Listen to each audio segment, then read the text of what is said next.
S'il dénigre des actions qui sont faites, soi-disant parce que ça sert l'opposition, c'est parce qu'il est contre son peuple. Il est pour son goûter.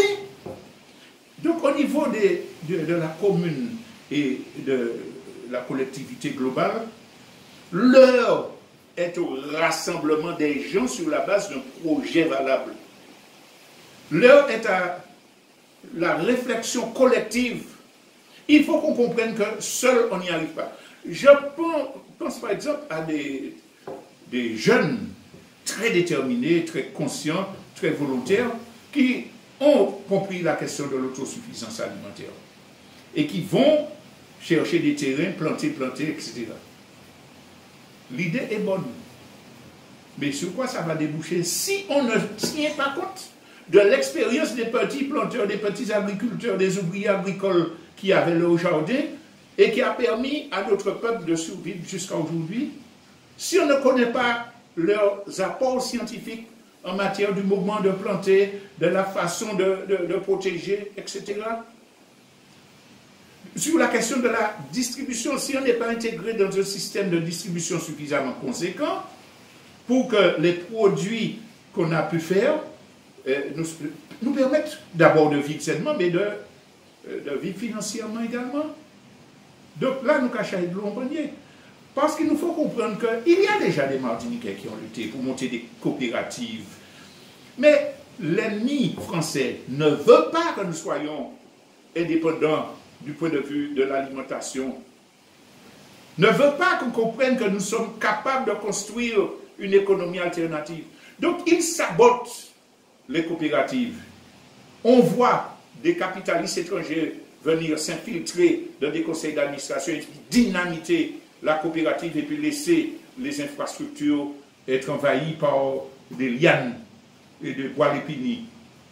On voit des gens qui attaquent des responsables de coopératives parce qu'ils savent que ces gens-là ont une vision de déconnexion avec la métropole coloniale. C'est quotidien. Et puis on voit la compétition économique aussi. Pourquoi Poisson Pilote a disparu? Pourquoi les yaourteries romains ont disparu? Pourquoi persécute-t-on Félix Jean-François? L'ennemi ne veut pas que nous prenions notre sort en main, que nous montrions notre capacité de construire. Eh bien, nous pouvons déjouer tout cela. Cela dépend de nous. Si nous sommes capables de déjouer les divisions, d'arrêter avec les provocations de Jacques ou de Cotier, si nous sommes capables de surmonter les propagandes mensongères que l'on fait circuler, les fanatismes de parti, si nous sommes capables de cela, eh bien, nous avons une force que l'ennemi colonialiste et puis ces robots ne pourra pas attaquer, parce que les petits bonhommes avec leur visage arrogant, racistes, qui viennent donner, qui paradent parce qu'ils sont protégés. Au fond, c'est des lâches. S'ils n'avaient pas le soutien de leur hiérarchie et l'assurance d'impunité donnée par la justice, s'ils avaient en face d'eux un peuple qui ne venait pas chercher, tomber dans leur piège, mais qui organisait une contre-offensive pensée, il serait beaucoup moins arrogant. Parce que, d'une part, les lois de la guerre, nous sommes la guerre. Les lois de la guerre ont toujours enseigné que quand un ennemi est fort, ce n'est pas vers lui, chez lui, sur son terrain qu'on va chercher l'affrontement. Sans qu'on peut reculer pour ne pas tomber dans le panneau, il n'y a pas de honte à avoir. Mao Tse-tung disait: quand l'ennemi avance, nous reculons. Quand il s'arrête, nous le harcelons. Et s'il recule, nous le poursuivons. Ça veut dire qu'il faut savoir maîtriser ses émotions, ses rages, ses impulsions, pour dire: on ne va pas affronter un ennemi sur son terrain quand il est en position de force et puis qu'on n'a rien dans les mains. Non, ça ne sert à rien. Il faut qu'on puisse aussi se dire que nous devons choisir notre terrain, accumuler des forces économiques, sociales, mentales, parce que le mental est déterminant pour gagner une guerre. Et puis, quand nous aurons rempli cette phase-là, ensemble, nous allons décider des moyens et des techniques qu'il faudra pour poser le problème de l'émancipation de notre peuple. Il y a beaucoup de choses que nous pouvons faire contre lesquelles l'ennemi, aussi puissant paraît-il, ne peut absolument rien. On ne met pas, comme disait une auditrice dimanche dernier, un revolver sur ma tempe pour m'obliger à aller acheter des produits chers, des produits inutiles, des produits dangereux pour notre santé. On ne pourra pas me donner une balle à la tête si je décide de privilégier la consommation martiniquaise, authentique. On ne pourra pas me donner une balle dans la tête si je ne vais dans la pharmacie qu'en cas de nécessité et que je me porte aussi vers la connaissance de la médecine traditionnelle qui a beaucoup moins d'effets secondaires que certains médicaments qui nous sont délivrés. Je crois qu'un dit TPI fait moins de mal qu'un Mediator. Donc, quand j'ai cet esprit-là, quand je prends soin de parler à ma famille, de parler dans mon quartier, pour pouvoir définir ensemble une stratégie, là, je commence à poser des points. Sur quoi faut-il travailler? 1. La cohésion sociale. Tant que nous serons divisés, nous n'aurons jamais la force de résister aux offensives du système. Nous sommes différents, nous avons des caractères différents, nous avons des intérêts différents. Mais nous pouvons voir ce qui doit nous réunir pour qu'on fasse front contre l'ennemi colonialiste. Ce qui nous désunit, c'est l'ego de certains qui disent c'est moi qui sais, je connais. Voilà ce qu'il faut faire. Si vous ne faites pas ça, vous êtes des cons. Ça, c'est l'esprit occidental bourgeois aliéné. Voilà, l'élite. C'est pas les civilisations africaines ou précolombiennes, ça ne fonctionne pas comme ça. C'est la puissance de la pensée collective. Donc, la cohésion sociale implique que nous nous écoutions, que nous confrontions nos stratégies, que nous acceptions d'être en minorité, de voir ce que les autres peuvent faire de positif. Donc, cette mise en commun de la pensée collective, et puis, ça explique aussi la nécessité que les objectifs de cohésion sociale s'appuient sur la satisfaction des besoins des populations. Parce qu'il faut que nous mangions. Il nous faut manger sain, il nous faut nous soigner. Ça, on l'a déjà dit plus haut. On peut développer des dynamiques pour nous décrocher du système de consommation folle et pour prendre notre destin en main, nous préparer en cas de catastrophe naturelle, en cas de catastrophe humaine.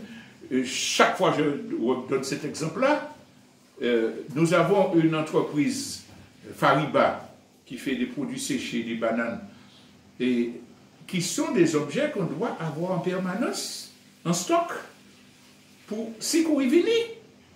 Mais si les 300 000 Martiniquais natifs natals s'approvisionnent régulièrement à Fariba, mais il y en a d'autres, hein, j'ai donné cet exemple-là parce qu'il est plus connu.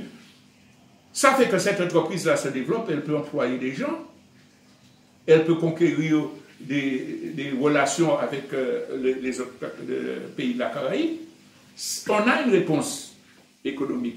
On a une réponse culturelle, je l'ai déjà dit aussi, sur la question de l'éducation, puisque les colonialistes, leur ministère de l'éducation, ne cherchent pas à rendre nos enfants critiques ou vraiment intelligents, peut-être instruits, peut-être possédant des diplômes. Mais si nos enfants sont intelligents, ce n'est pas grâce à l'éducation nationale française. C'est grâce à notre culture, grâce à notre type de société. Mais simplement, leurs possibilités sont atrophiées d'ailleurs quand ils ont leur diplôme. Ils sont également marginalisés. eh bien, il nous faut repenser l'éducation. Bien sûr, il nous faudra les employer à l'école, puisqu'il y a des moyens de pression et puis des nécessités pour les examens, etc. Il faut le faire. Mais il nous faut comprendre que ce n'est pas le principal.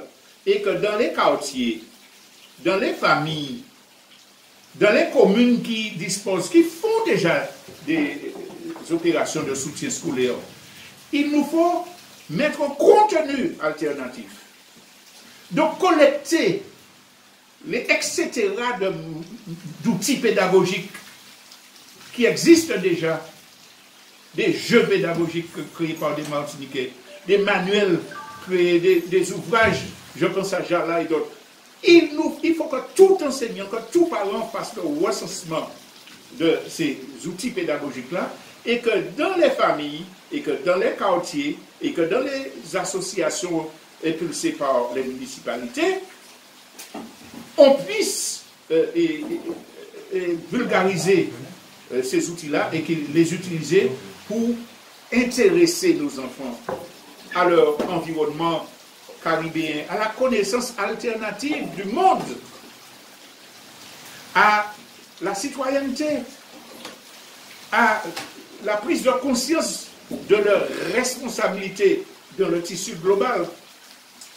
Donc c'est en matière d'éducation, c'est cela. Et puis, évidemment, il ne faut jamais oublier que nous avons le tiers de notre population qui vit en France et parfois dans d'autres pays européens ou autres, que cette force-là peut être une force économique qui prend déjà des initiatives et qu'il nous faut absolument établir des passerelles entre les uns et les autres pour constituer ce poids qui nous permettra de dire aux colonialistes, vous et vos centres commerciaux, vous ne nous aurez plus. Ah, je n'ai aucun complexe à rentrer dans un centre commercial, acheter une chose dont j'ai besoin, je regarde le prix, mais je n'achète pas ce dont je n'ai pas besoin. Je n'ai pas de complexe à rentrer dedans. Mais dans l'organisation de ma vie, je contrôle ce que je consomme, je contrôle ce qui est nécessaire à l'épanouissement de ma famille et à mon épanouissement propre. Donc, c'est cela. Et puis, je parlais des relations avec nos frères et sœurs qui vivent dans l'immigration. Et puis, il y a deux autres aspects que je voudrais dire avant d'arriver à la conclusion. Tout à l'heure, nous avons parlé de traducteurs, de rencontres internationales. Les médias, les empires médiatiques occidentaux ne nous en parlent pas. Mais on n'imagine pas la puissance du mouvement alternatif dans le monde. Qui connaît Via Campesina? Qui regroupe des centaines de millions de paysans et de paysannes sur l'ensemble de la planète. Et qui développe un programme pour échanger des semences vernaculaires, pour échanger des expériences d'organisation, de consommation alternative. Qui connaît ça? Mais ça existe. On ne connaît pas, mais ça existe. Eh bien, nous avons un devoir de nous pencher sur ce qui se fait au niveau international en matière interactive, ce qui demande donc lecture, traduction, réflexion et politique. Contrairement à ce que les obscurantistes veulent faire pour servir le système, nous avons cela à faire. Et puis, j'arrive au dernier point. Leur grand problème, le problème fondamental, c'est qu'il y a des classes dominantes qui ont squatté toutes les institutions d'ailleurs qui les ont façonnées et qui s'en servent comme outil de domination pour faire en sorte que ce soit leurs intérêts quasi entièrement qui soient satisfaits au mépris de toutes les conséquences désastreuses que cela pourrait avoir pour les populations. C'est ça le problème. Les élections ont été pensées, créées par la démocratie française après la révolution bourgeoise de 1789, et toutes les lois sont faites pour s'assurer que c'est ceux qui ont de l'argent, ceux qui bénéficient des moyens de communication, qui gardent la majorité. Il y en a des alternatives qui, par la force de leur combat, de leur conviction, de leur implantation de l'image, qui arrivent à à conquérir des postes. Ça ne veut pas dire qu'ils ont le pouvoir, parce qu'ils ont des bâtons dans le roue, parce qu'au niveau international, on organise des subventions pour les renverser, parce qu'on fait des blocages économiques pour qu'ils n'aient pas les fonds pour payer leurs administrés. Et précisément actuellement, on retire les moyens budgétaires des collectivités locales, comme la taxe d'habitation, pour permettre à l'État de maintenir la domination des classes dominantes. C'est ça l'organisation politique de la société. Alors, il ne s'agit pas de dire qu'il ne faut pas participer aux élections quand on a un projet pour sensibiliser le peuple, pour préserver ce qu'on peut préserver. Il ne s'agit pas de dire ça. Ceux qui disent tous les élus, c'est des pourris, c'est des gens qui divisent le peuple. Il y en a beaucoup, et la majorité, qui sont des gens au service du système, qui ne font rien pour nous aider. Parce que justement, le système est conçu pour faire arriver aux commandes ceux qui sont les plus matois, ceux qui sont les plus retors et les mieux friqués. Mais ça ne veut pas dire que les êtres humains élus, on n'en trouve pas. Je parlais tout à l'heure de ceux qui sont décidés à soutenir la lutte contre l'empoisonnement des eaux agricoles. Ça ne veut pas dire ça. Mais ça ne peut pas être pour nous, les élections. La réponse vraie, c'est de changer de système politique, de conception même de la politique. Il ne faut pas dire je ne fais pas de la politique, il faut dire je fais de la politique autrement, au service du peuple. Et quand on a parlé de réunions de quartier, de projets de quartier, de projets associant les édiles qui sont sincères, qui sont au poste, ça veut dire qu'on va mettre en place la construction d'une démocratie directe alternative. Vous imaginez les habitants de Duchesne réunis sous un hangar et puis qui disent à partir de maintenant, voilà comment nous allons consommer les produits locaux. Voilà ce que nous allons faire pour essayer d'aider nos jeunes à ne pas sombrer. Ça veut dire qu'on a pris le pouvoir. On est son ministère de l'Éducation nationale. On est son ministère de l'Agriculture. À un niveau inférieur pour le moment. Mais on est ceux qui décident de notre vie. Et c'est ça, la politique, l'organisation de la cité. Et c'est là qu'on va accumuler les forces. C'est là qu'on va changer les mentalités de ceux qui sont victimes de l'aliénation venant des classes dominantes. Et là, évidemment, le rapport de force va être renversé. Le colonialiste français, avec ses robots, ne pourra pas résister à ce peuple martiniquais-là quand nous serons suffisamment avancés dans une telle direction. C'est là. Évidemment, ça n'empêche pas la nécessité d'aller manifester, de protester, de lutter, d'aller voir des avocats encore, mais il nous faut comprendre que c'est le deuxième aspect de notre lutte. Le premier aspect, c'est de nous organiser, de définir notre stratégie, de commencer à la mettre en route et de commencer à être un véritable contre-pouvoir prêt pour les périodes à venir. Voilà donc les éléments que je souhaitais apporter. Et j'avais précisé l'autre fois que dans la partie interactive, les porteurs de projet, les acteurs de projet pourront téléphoner pour présenter leurs initiatives. Il faut qu'on le connaisse. Il y a beaucoup de gens qui font des choses extraordinaires dont on ne sait rien et qu'on échange nos idées sur cette affaire. En tout cas, merci de votre attention et prochaine vidéo en direct dimanche prochain.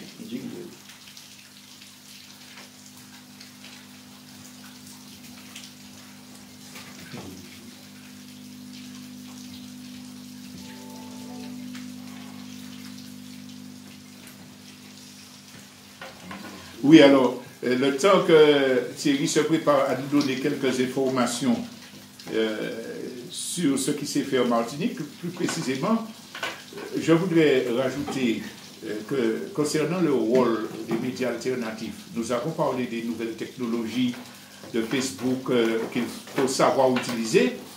Mais cette émission que nous faisons sur Radio Fréquence Atlantique devrait nous faire réfléchir. Je me souviens qu'il y a eu une télévision privée qui était menacée de disparaître. Un appel à la participation du peuple pour qu'on ne perde pas notre télévision. Hein? On n'aura que la télévision publique. Cet appel-là avait permis que 600 000 euros ou 700 000 euros étaient tombés dans l'escarcelle des porteurs de projets, ce qui n'a pas empêché des licenciements et ce qui n'a pas empêché que cette entreprise-là, je me vois dans ma télé tous les jours, mais appartient à un groupe français, à une multinationale étrangère. Donc, et qui définit les programmes. Il y a des émissions intéressantes. Nul ne peut en disconvenir. Mais le fond idéologique, les actualités qui sont données concernant le monde, sont le fruit élaboré par ces multinationales-là. En quoi ça sert la lutte populaire? Nous disons qu'il y a des journalistes qui font des reportages valables, qui défendent des positions valables, etc. Mais le gros, on a trouvé 700 000 euros pour les tout. Radio Fréquence Atlantique, qui fait ce travail-là, auquel nous participons depuis des dizaines d'années, a déjà lancé a déjà fait des appels au soutien, à l'entraide. Le directeur vous dira combien il a déjà reçu. Nous n'avons pas de quoi être satisfaits. Ne serait-ce que ça. Ne serait-ce que ça. Considérer que les moyens alternatifs, démocratiques, sont les nôtres et que notre devoir, c'est de les soutenir, c'est rentrer dans le contre-pouvoir dont nous avons parlé tout à l'heure. Voilà, alors je crois que j'en ai fini et Thierry me semble prêt à faire ces informations. Donc, on va écouter. Voilà.